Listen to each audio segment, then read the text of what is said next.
Thanks for tuning in to the NCAA Tournament edition of the Proline Handicapping Show on the web. Coming up, VCU and Duke, Stanford and Louisville, Villanova facing Kentucky, and Arkansas taking on USC. But first, let's hear from our Proline panelists. Hi, everybody, and welcome as we break open the tournaments. It is that time of year. Welcome to the special tournament edition of Proline. I'm Dave Koch, and Glenn McGrew to my right. Scott Spreitzer to my left. That's not my son. He's not my son, folks. Grandson, maybe. But Hey, yeah, Dave. We're off and running. Dave. Yeah, The money I get when I'll share with you. Hey, listen, by the way, we're going to get into some games, tournament talk, all kinds of good stuff. Want to quickly mention rotoplay.com. If you haven't checked it out yet, boy, this is really some fun stuff. Check it out, rotoplay.com, and get involved in one of the tournaments that they've got going on right now. I mean, it'll make your college basketball tournament viewing even more enjoyable. You might pick up some extra cash, too. And, of course, NBA, baseball just around the corner. Great stuff at rotoplay.com. We are underway, ready to go. 65 in, 1 to go on Tuesday night, and then they start falling like flies. And a lot of unhappy coaches and a few that are not saying anything because they're probably happy just to be Don't you part of the just party. feel like, it's just like Christmas is like open up this big package. It isn't just the tournament either. Even yesterday, I don't know about you guys, but I sit there and watch when they discuss the 65 teams that got in, and I think CBS did a pretty good job as usual, though I think ESPN was more on top of their game. I do have one beef with ESPN, and I'm sure you guys noticed it too. On 2 different occasions, the panel mentioned that the ACC, obviously the best conference in the country, and then the real surprise, and the SEC, the second best. And I'm thinking, we've discussed this. What happened to the Pac-10 and, of course, my favorite, the Big East? It was like, my goodness. Look, get a life, guys. Let's be a little I'm not serious. normally, I don't agree a lot with Jay Billis. He's a well-educated guy. If you can't go to college, you go to Duke. So I'm just kidding, folks. I went to Duke. You can still call. I'll be nice. But anyway, Jay Billis, a lot of times we don't agree with what, he has to say, but I do agree with one thing. When they talk about teams that were left out and Syracuse, who, they have a beef and things like that. The bottom line is, you have a lot of people on these networks talking about, well, if you're going to get the best 64 teams, you got to throw Syracuse in there. Bill has said it right on. This isn't the best 64 teams. No. It's the best 34 teams and 30 additional teams. So keeping that in mind, I think you could make an argument that Syracuse shouldn't be in there. I like Syracuse. I was a little surprised they didn't get in. But they did lose at home to Wichita State. They lost at home to Drexel. You can make those kind of arguments right down the line for a lot of teams that were left out. So I did agree with them on that. I don't have Syracuse in. And I don't have Stanford in either, though. Yeah, Stanford I thought was the worst choice. Yeah. I give some leeway in Arkansas because they lost some games while one of their best players was out. It is true. And you do have to factor that in. They played well when it counted at the end of the year, but I think the problems are that they put too much stress in the conference tournaments, which is one weekend out of the entire season, and particularly at the mid-major level. Drexel basically got knocked out because they had one bad tournament game and got killed by George Mason, which should have won that conference tournament. They lost some really questionable home games. They did, but still, don't they go in ahead of Syracuse? Well, they beat Syracuse at Syracuse. They beat Villanova at Villanova. I got to wonder a little. I question it. You can make a case. It's easy to say why Syracuse should be in. It's easy to say why they shouldn't be in. A lot of the other teams too. But personally, when you go again, my personal feeling is the Big East slightly better than the Pac-10. If I was going to pick conferences, 7 teams. Okay, yeah, I understand that. But the bottom line is, if you can finish 10-6 in the Big East, 10-6, and you beat by double digits Villanova, Georgetown, and who's the other big team they beat? Villanova, Syracuse, Georgetown, Marquette, and Villanova, 3 teams that were in the tournament. Good wins. It's very difficult to look at them. And I see a team like Michigan State. I'm not a Big Ten fan. Right. Michigan State finished 8-8 in the Big Ten. If you finish 8-8 in the Big Ten, you go 10-6 in the Big East, your big wins aren't as impressive as Syracuse. The Big Ten got 6 teams in? Yeah, I'm going to tell you right now. That's a joke. This is conjecture, but Syracuse finishes better than 10-6 if they're in the Big Ten this year because the Big Ten was way down. And when I saw the seed that Michigan State got, I about fell out of my chair. Some of the seeding's ridiculous. How is Southern Illinois and Creighton that big of a difference? One's a 4 seed, which means they feel they're a top 16 team. One's a 10 seed, which means they feel they're about a 40th ranked team. Right. They played down the stretch in 3 games this season, 2-1 as far as the games were concerned. And you've got a 4 and 10 separation. I don't think. Ridiculous. Look, I can't document this, but there's no question in my mind that some of the matchups and seedings that were created were to make sure that certain teams, that not a lot of the mid-majors, so to speak, get to that Sweet 16. Sure. That's why they matched up Nevada and Creighton in the first round. So at least one of them can't make the Sweet 16 because those are both Sweet 16 capable teams. Creighton's really hot right now, and Nevada's an outstanding basketball team. The UNLV seeding is peculiar, to put it mildly. Seventh, wrong. I don't think they were a 4, because that's a top 16 I had them at team. 5, Dave. You saw 5 or the same 6. way. Yeah. 5 or 6, and but 7, no. And then they match up with Georgia Tech on top of that. Well, you know what this, and if you look at the criteria by the committee that they talk about year in, year out, finish strong. Well, UNLV finished 9-1. Look at that RPI. I mean, I kind of wonder a little bit about the RPI when it shows them number 10, but still, the bottom line is for them to be that high, doesn't that tell you something? You want a team that wins on the road. They were 8-5 again, and it's the media ripping them too. I'm listening to one of the shows. I don't know if it was ESPN or CBS yesterday, and we talked about this last week. UNLV, we thought had a great shot to get out of the first round. We didn't think they'd be seated where they are, and we said that they have a chance to get whacked in the second round by a really good opponent if they, match up incorrectly with the style of play they have. But I'm listening to one of the preview shows yesterday, and they said, boy, it's going to be tough on UNLV against Georgia Tech because the Rebels, they can't shoot the basketball. I mean, the shots are going this way and that way, and if they're not getting their steals on the defensive end, they could get hammered. They're a 47% shooting team. Not great, not top 50, but out of 336 teams, they're well into the upper half and then some, and they do shoot well, especially down the stretch. I mean, if you exclude Kevin Kruger's struggles in the first half against BYU, by the way, came on in the second half, then they've been shooting quite well. So some of the things that are set, I don't think these guys are really watching what's going on. No, they're not. They're reading clippings here and there. They're hearing other guys talk about it, and they're building their own words off of that. It's just incorrect. I got to tell you, the coaches are more honest than the analysts. Sure. When I talked to Lon Kruger at the UNLV banquet on Sunday here in town, when they gave out the awards, and we sat there and waited for the announcement to come as to where UNLV would be playing. We happened to, after that, first of all, by the way, stunned silence in the room when the 7th seed came up. Oh, everybody just like, what? I mean, nobody even said it. Then they booed when Duke got a 6 seed, which made some sense. Yeah.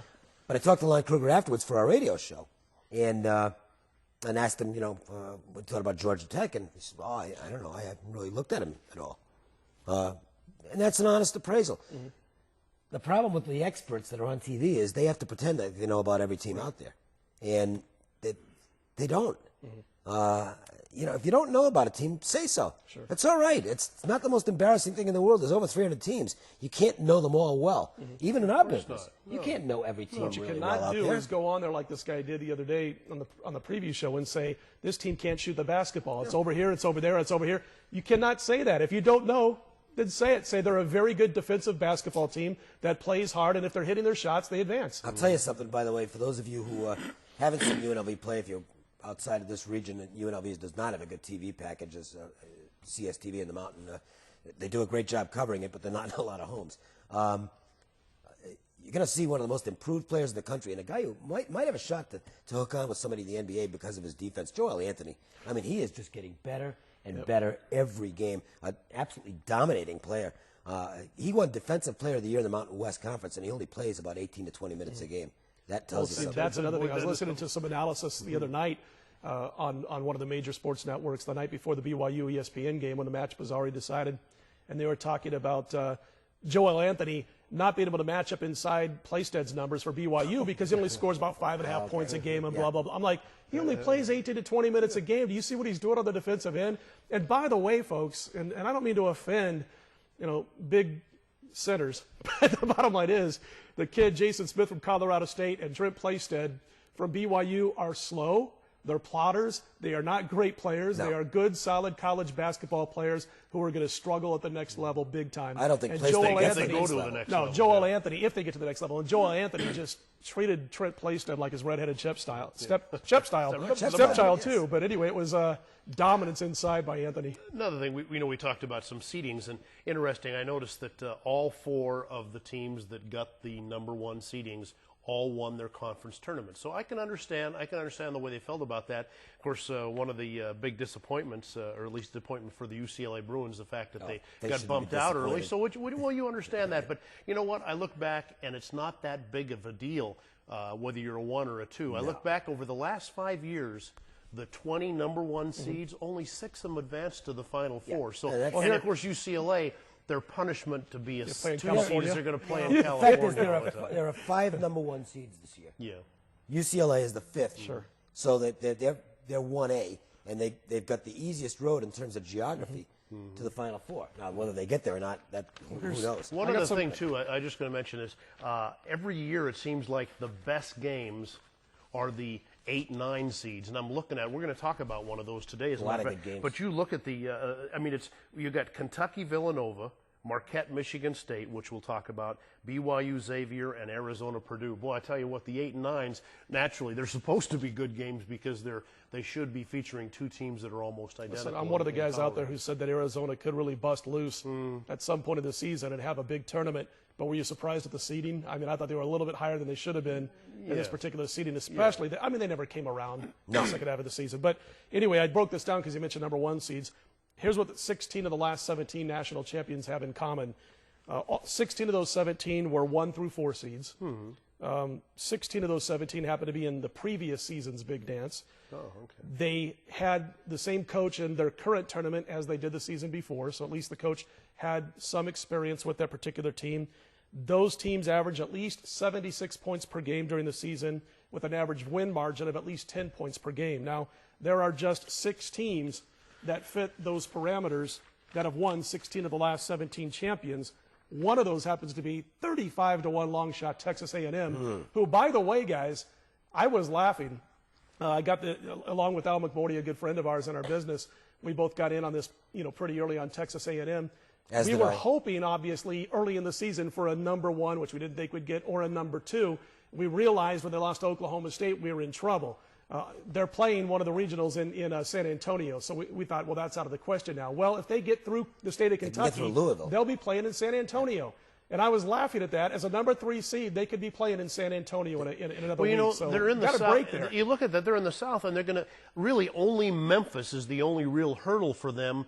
If they win that game, if you look at their share of the bracket in the South, Memphis hasn't played a tough game. That's the only team. I mean, basically, that's.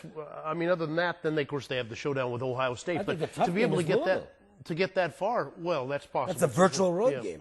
But the nice thing about Memphis, or nice thing for A&M about Memphis, A&M is a very patient team, a very veteran team. Memphis, a little bit of Hurley. I'll take a little issue with that, and this is the one thing A&M's got to get back to this. They have been, in a lot of their games down the stretch, they've been running with teams. I don't think that's their game. Well, they certainly don't want to do that against Memphis. You don't want to exactly run up and down the court, but the bottom line is they average over 76 points per game. This is not a sit around the court and play half-court basketball. No. What I've noticed in these games, and what I said a long time ago when I first made this wager and knew I was taking a big chance, if the referees' whistles are blowing, then A&M is done because they are so physical, and that's happened to them a lot down the stretch. Being taken out of the game in the first half and forced to play close games, if that happens, they're done. They're going to get beat by a Louisville or a team like that. As far as Memphis is concerned, they had a great line last night, and they said, Memphis has basically been in the witness protection program, also known as the Conference USA, for this entire season, so we'll really find out how good they are. I'm not sure that I think they're a good team. Good, I don't think they're a great team. I mean, I saw them play in some of the early tournament games, including one where they get beat by Georgia Tech.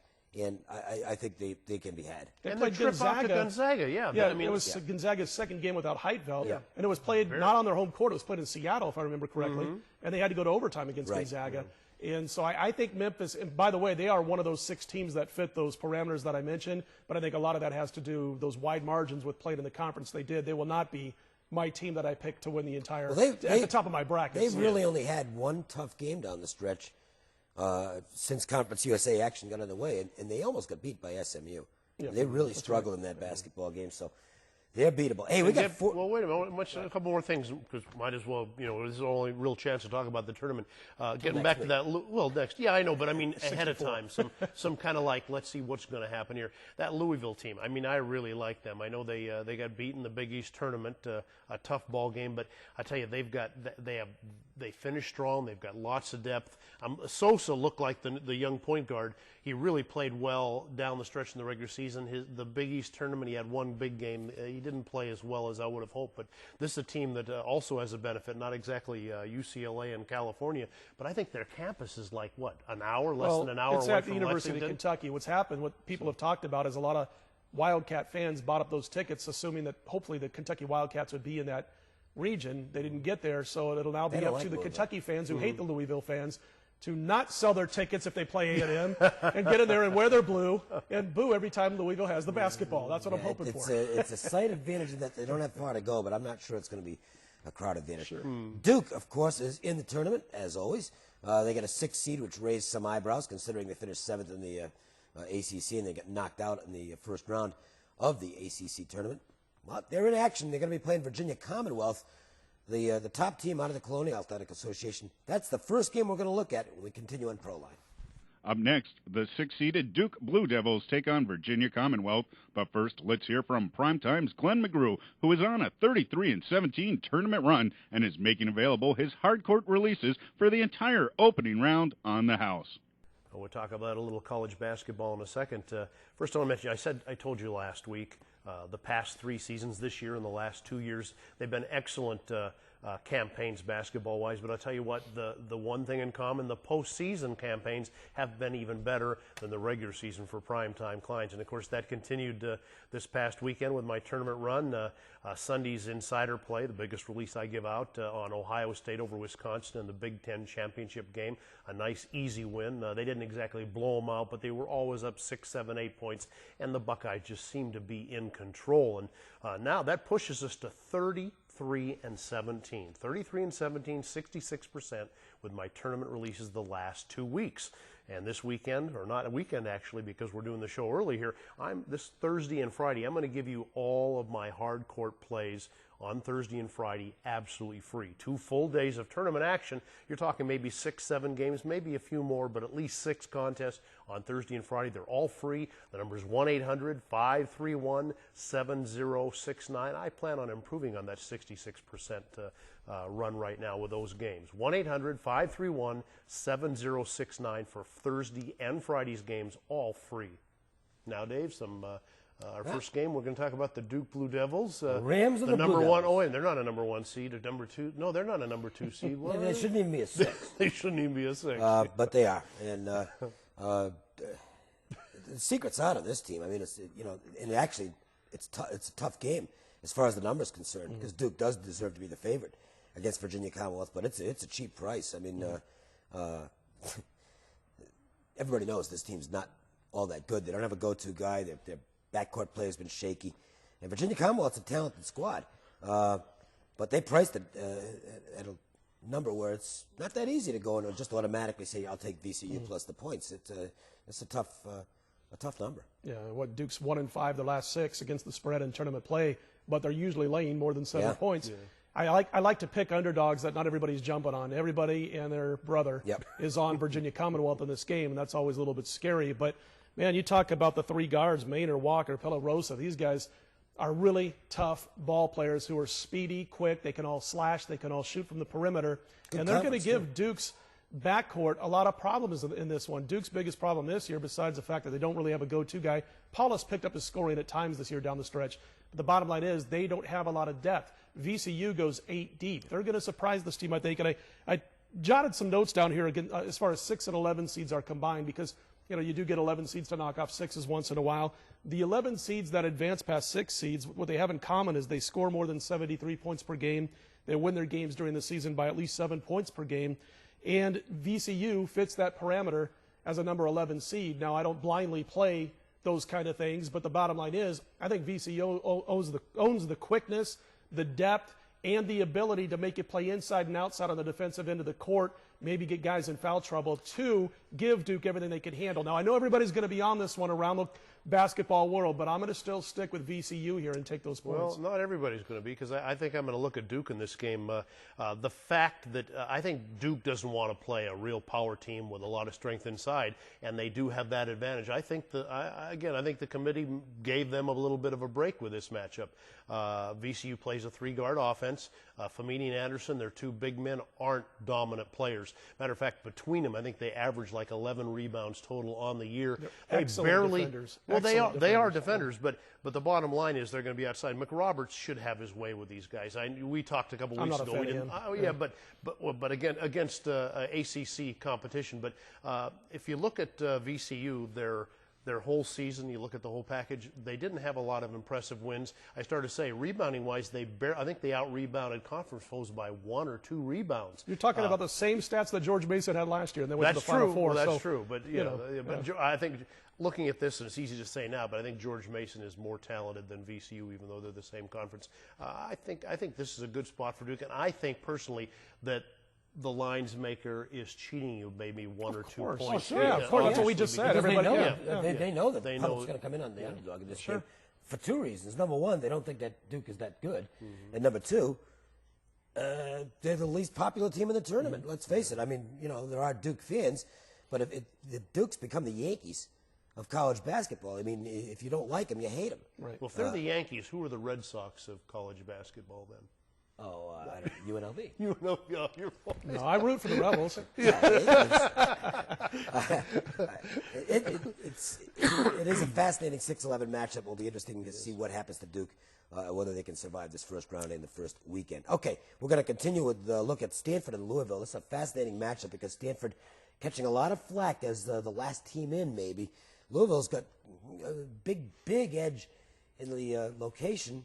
But do they really have that edge in location? Scott kind of talked about that before. We'll go in depth on Stanford and Louisville when we come back. Coming up, another Thursday matchup as Stanford takes on Louisville. But first, we'll hear from Smoke and Dave Koken, who continues his red-hot run as his tournament selections finished ahead, up 19 games, and he's giving away Thursdays and Fridays action releases completely free of charge. Okay, welcome back. We're going to get to this next matchup in just a moment. Let me tell you what I've got going and what I've been doing. This will only take a second because the numbers are extremely impressive. Last year, absolutely cleaned up in the first 2 rounds of the NCAA tournament. This year, conference tournaments plus 19 games. 19 games to the good. That's all you need to know. I've just been on fire. 1-800-547-4224. Make the call. You're going to get Thursday and Friday all my personal service action plays in the big dance, and they're going to be yours at no cost whatsoever. 1-800-547-4224. If you like that plus 19 games, that sounds good. Then you're going to want to be on board for these games as well because we're going to add to that plus 19. We got a matchup in Lexington. Now, I know this area pretty well because of my ex, and let's just say that Lexington and Louisville don't exactly get along. The state of Kentucky is divided. It's not equally divided. The whopping majority of the state are Kentucky fans. The only fans that are Louisville fans are the people in Louisville, and even some of them root for Kentucky. The Kentucky fans will never root for Louisville. It's just not going to happen. It's basically, I mentioned Yankees Red Sox before talking about Duke. It's the same as if the Red Sox get knocked out and the Yankees move on to the World Series. The Red Sox fans will root against the Yankees no matter who they're playing. This is pretty much the same thing. Stanford's going to have some crowd support here. Yeah, they probably will. But the location, from a travel standpoint, no question it favors Louisville. They're going to drive to the game, and that's a big advantage. You can sleep in your own bed and drive to the game. Patino, excellent tournament coach. We know how strong he is. I think Stanford has the big men to give Louisville some trouble on the inside. And the other thing Stanford has going for them is that all week long they're going to be hearing, how'd they get in with an 18-12 record? And they are going to be very motivated because of that. But I don't know that the talent level's there. I think I have to shade Louisville in this game. Well, I think the talent level is there. The only thing you can discredit them for is the fact that they finished 3-3. Or they didn't finish 3-3, but they had that stretch towards the end of the year where they went 3-3. But that was without their point guard, Goods. He was out, and now of course he's back. This is a team. You look at the best Pac-10 teams: UCLA, Washington State, Oregon, and Southern Cal. Stanford beat all 4 of those squads. Of course, they met them twice. I mean, so they split 4 games with those 4 powerhouses. Also, the Virginia Cavaliers, they're 16-1 this year, playing in the ACC. Their one loss, it didn't come against anybody in the ACC. It came against the Stanford team who on the road. Exactly. That was their only loss at home this year. So Stanford has got the pardon upon the goods to stay with this team. But having said that, Louisville's kind of like for a 5 or 6 seed. They're one of my dark horses, and I just think that they've got too much quickness and overall depth for Stanford, even though, as you pointed out, and he really is, although Stanford does have a lot of strong one season people away, I think, from making a deep run into the tournament. The Pac-10, the whole Pac-10 is so young, and Stanford's one of those young teams. Like what they're doing up there, though, right now. But, you know, as far as you mentioned Goods coming back, the bottom line, though, was that as soon as he gets back, all of a sudden Hill's injured. Yeah. And he's, hobbling around right now. And so they're not really at their best as far as health is concerned. In the last 5 games of the season, they gave up over 7 points per game more than they did during the majority of the season. So they weren't playing their best basketball down the stretch due to injuries that we've mentioned. If they do beat Louisville, here's what Louisville does, their Achilles heel, so to speak. They lose their aggressiveness at times in games. And what I mean by that is they stop driving the ball inside, they stop slashing, dishing out to the open man, or taking it inside and making the basket, and it costs them. And they do that almost every game. The bottom line is, if the big boys for Stanford are swatting away basketballs when this team drives the paint, they might lose that mental edge. They might become mentally weak like they do sometimes in these games and abandon that aggressiveness and start popping from the perimeter. And the problem is, when Louisville becomes a perimeter team, they're as beatable as anybody that you can think of. I mean, they're not that good of a team from outside. They need to penetrate to create shots. So if that happens, it's a lot that has to happen, then Stanford can sneak up and bite this team. I'm going to go with Louisville because I think because of his success in postseason play over the years is going to allow him to call the timeout at the right time and get his team refocused in a hurry. Also, as I mentioned, Stanford, not as healthy as they want to be, and I think that's going to cost them in this one. I thought the line was pretty good, 5.5, 6. I think Louisville edges the line. I think they win by 7 or 8. When I was discussing, I'm glad you brought up Hill because I forgot. I mean, this guy, 16 points, 6 rebounds a game. He was Pac-10 first team. So, I mean, this is a key. He's an important guy. Yeah, he really is. He really is. All right, now Kentucky would love to be playing this in this matchup because it's would be at home, but they're not. They're playing Villanova. That's a good matchup between Big East and SEC teams. We're going to look at that next. Next up, Friday's game between Villanova and Kentucky. But first, we'll hear from Scott Spreitzer, who continues his march to 500 units of profit in basketball over the past 8 weeks, and who is releasing his opening round tournament game of the year free to all callers. Welcome back, everybody. Talking about the Cats and the Cats in a moment as Villanova takes on Kentucky. And, man, I'm telling you, if you dig winning, then you dig Smash Mouth Sports, because we sat in this chair again last week talking about a 7-week run where we had totaled over 400 stars of profit in college basketball. Well, let's make it 8 weeks now of about 500 stars of profit. We talked about last week being 27-7 on a current run at the time. We have upped that run now to 51-22, hitting over 60% since last we spoke. So 51-22 against the spread with our last 73 plays at Smash Mouth Sports. That includes pro basketball, where, by the way, we're on a 19-2 run with our last 21 sides. We have just been smoking, whether it's college or pro basketball. In the tournaments, we hit better than 70%. We're going to give away our conference first round game, our tournament first round game of the year free at Smash Mouth Sports. All you have to do is call 1-800-521-1872. This past weekend, we hit our conference tournament game of the year with UNLV over BYU. Big comeback win in the second half for the Rebels. This week, again, my first round game of the year free. In fact, Thursday and Friday are on the house at Smash Mouth Sports, and all you have to do is call 1-800-521-1872. Almost 700 stars ahead the past 8 weeks when you combine the NBA with college basketball. You don't want to miss out. Wildcats of Villanova taking on the Wildcats of Kentucky, and right now it's basically a pick'em game. Total sits around 134. One more thing about your home court thing, or the split in Kentucky. You'll see Kentucky play home games at Freedom Hall. You won't see that happen in Louisville at Rupp Arena. So Louisville's not going to they're not going to Freedom for home game. But anyway, as far as this game, basically pick them, guys. Well, but I mean, we all watched the gurus at ESPN. This is easy. Don't you take Kentucky because they're out of the SEC, the second best conference, and Villanova, they're out of that. What is that, Big East something or other? So isn't that an easy selection? Yeah, I guess so. Just follow what they do. Kentucky's had their. If you look this year, in close games. This isn't a typical Tubby Smith team. I mean, in close games, they've really lost. They've had like 4 of their last 6 losses, or 5 of their last 7 losses, were by 5 points or less, which tells you, you can say one day, well, boy, that's how close they were to having an even better record. That's the but problem. it tells me is, boy, this is a team that won in close games. No, they haven't well. finished games all year long. No. It's been a problem for them all season long. And Villanova, boy, I'm telling you what, the team's got a lot of balls. Well, They're a and you tough mentioned team. a couple weeks ago, I mean, Sumner, I mean, is he one of the great stories in college basketball? He's playing really well. And they run the perfect motion offense through him. I mean, that's, and the key here is you got to check Nadi's health. If he's ready to go, he quarterbacks the team, and they're going to beat Kentucky if he's healthy. Now, again, that's check because he wasn't healthy in the Big East tournament, and it's the type of injury that could linger. Sure. Yeah, he's their I think 3rd leading scorer and number 2 assist man. and directs the offense. Yeah, he pretty much. really He's a does. guy out there. Yeah, matter of fact, I can't think of the kid's name that replaced him this weekend. Did a really And he was pretty a good little job. banged up. Yeah, exactly. But it is really important. And Sumner, I think he's got a double. He's averaged a double-double the last 4 games for Villanova. They're going to lose him, obviously. He's in his senior year, but they're going to be good next year. Let me just say I won't be on Kentucky in this game, besides the reasons you guys that we've just talked about. I mean, they haven't stepped up against top 25 opposition. They're 1-6 straight up against top I think 25 Tubby's in teams trouble. this year. What do you know what? But not just that. I mean, I was 1-5 against the spread on a neutral court. They give up over 75 points per game in the last 5. Now they got to take on this 4-out, 1-in motion offense of Villanova, which is going to be, I think, extremely tough for any team in this tournament to defend.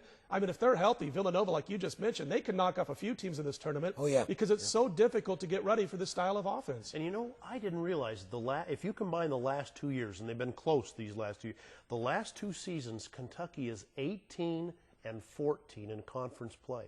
18-14. I'm telling you, that's not for a team that's. They actually were, to me, they were questionable to get in this tournament for a while. I mean, they won enough games down the stretch to, okay, well, they're going to get in.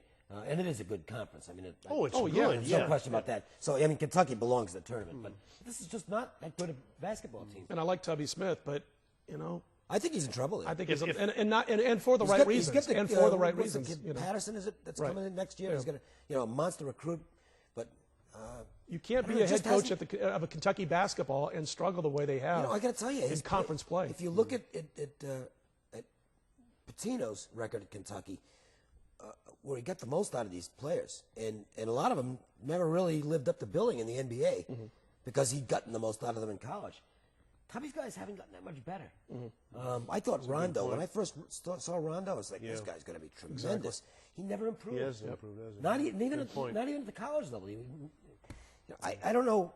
I don't mean it to sound like a knock on Tubby Smith. The guy knows what he's doing, but he's not getting it done. It does not seem to be happening for him right now in Kentucky. Like Glenn just mentioned, their overall record the last 2 years means that they're averaging 2 games over 500 per conference season. They're very fortunate that Alabama played like a bunch of stiffs half the season this year. Yeah. Otherwise, it would have been tough for Kentucky maybe to get that bid if Alabama was where they were supposed to be. So they were helped out a little bit by the Tide. You mentioned and they managed to get matched up with Alabama in the first round of the SEC tournament, which was a break because Alabama was just you talk about a team that underachieves. Right. Yikes. You mentioned Ronald Steele was hurt too, so he was hurt all year. Yeah, that made a big difference too. All season long, he's still not 100%. No, Steele. never was.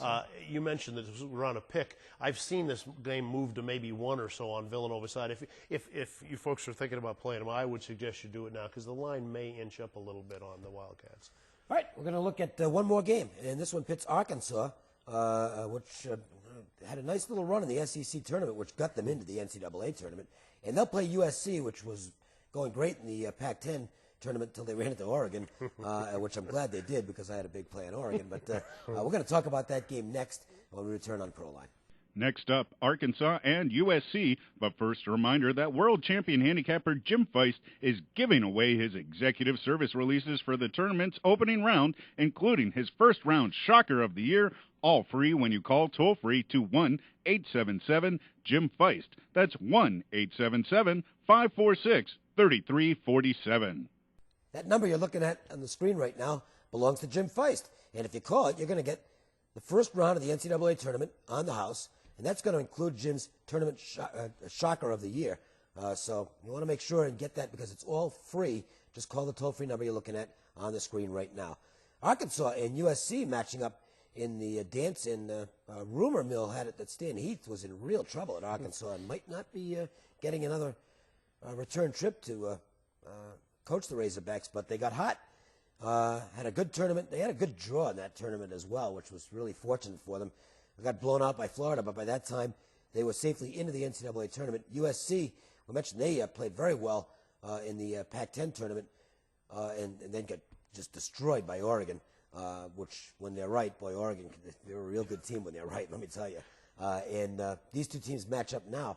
I think this is a really tough game because Arkansas is a better team now than they were earlier in the season. Arkansas had a key guy who was hurt, and they lost some games while he was out. He's back.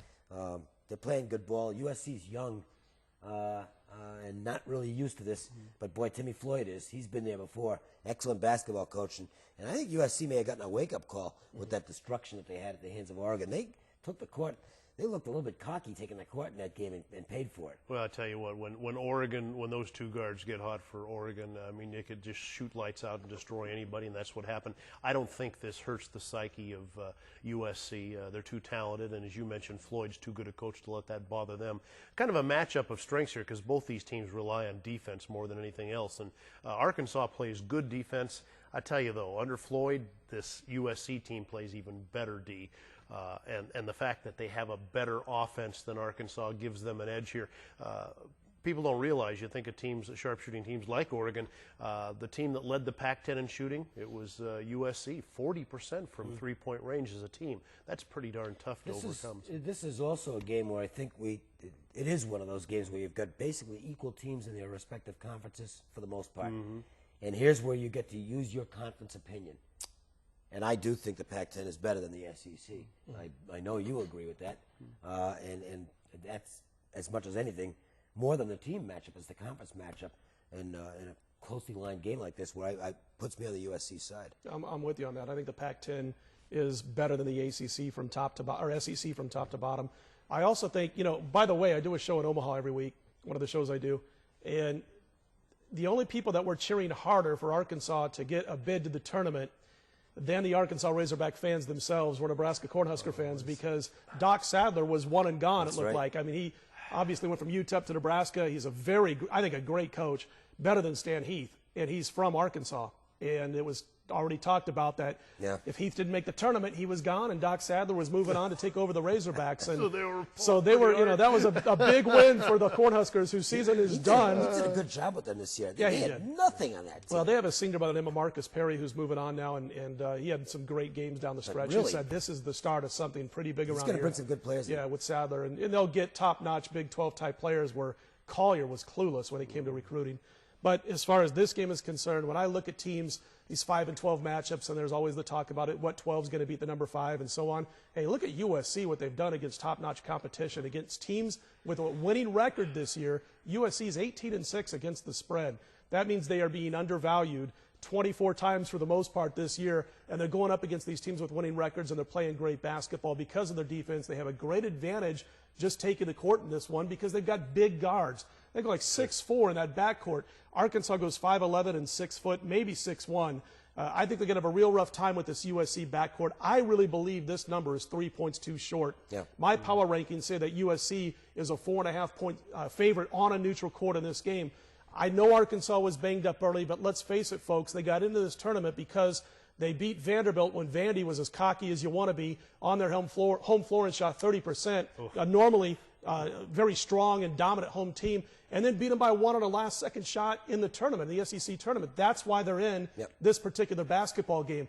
USC is here not because of a couple of games down the stretch, but because of the entire season. One of the most underrated basketball teams in the field of 64 is the Trojans. They can get beat. I'm not going to use that L word. I'm not going to say this is automatic because at times they will turn the ball over. They had 28 turnovers in a game against Washington. But I do think that this is a short number by at least 3 points, and I think they get it. And I like Floyd over Heath. So do I. That's a good point. That's a big coaching matchup. Yeah. Didn't USC even go into Washington State and win, if I'm not mistaken? And beat Oregon twice. They beat Washington State twice before. And they beat Oregon twice too before the championship game. They lost to Washington State twice in the regular season. Oh, that's but they right. were both because that was a great game. Beat them in the tournament. Up in Pullman. It was 88, but you know 86 what? overtime. Right. And then they beat them in the tournament. But then again, to have 3 close games against Washington State, I keep forgetting, Cordy, if you watched ESPN yesterday, you have to realize Washington State's one of the weakest high seeds in the tournament, which means that how good can USC be? They're a 3 seed yesterday. I'm watching the preview with Washington State being a 3 seed, which they deserve. And the so-called talking heads out there, the never seen them play. said that Washington State has no business being higher than a 5. Guys, watch the games. I'm telling you this. And they work for ESPN. Guess what games they watch?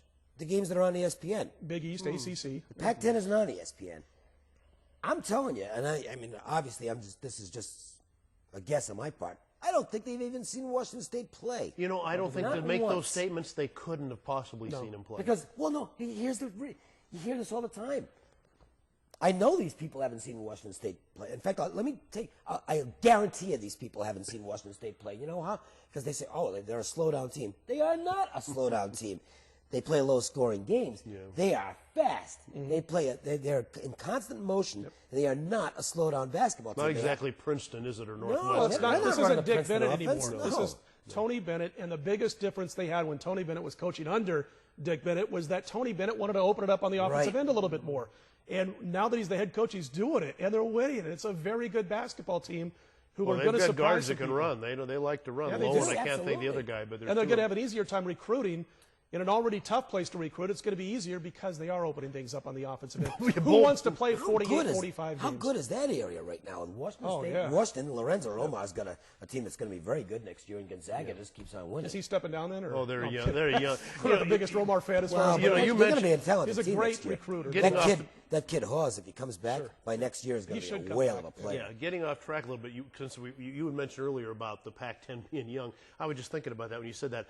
This had nothing to do with what we were just talking about, but UCLA, who's really a scary basketball team for everybody else if they have to face them. This team, Howland, do you realize that when he goes 9 deep in his rotation, there are no seniors? No. And only 2 juniors on the whole 9 rotation. So everybody's back next year. The following season, assume everybody played, he'd have 7 of the 9 good people back. Collison's going to be by next year. Oh, I mean, this kid's tremendous. I heard one person. I heard 8 people. I don't know there's a better point guard. 8 people on Sunday night breaking down the games for the 2 major networks. Only one really gives UCLA the credit they deserve. It has them getting to the final, I should say, to the possible championship game. Only 1 out of 8 that talked about them. 8 guys talked about the Creighton Blue Jays. 5 of them didn't even mention Nate Funk. I mean, come on, guys, watch the games. Look, they've got tough jobs because you get a lot of teams. They don't have a tough job because they never have to answer for a loss. The problem, and that's the thing. Yeah, the thing is, don't pretend. Exactly. That really, don't pretend.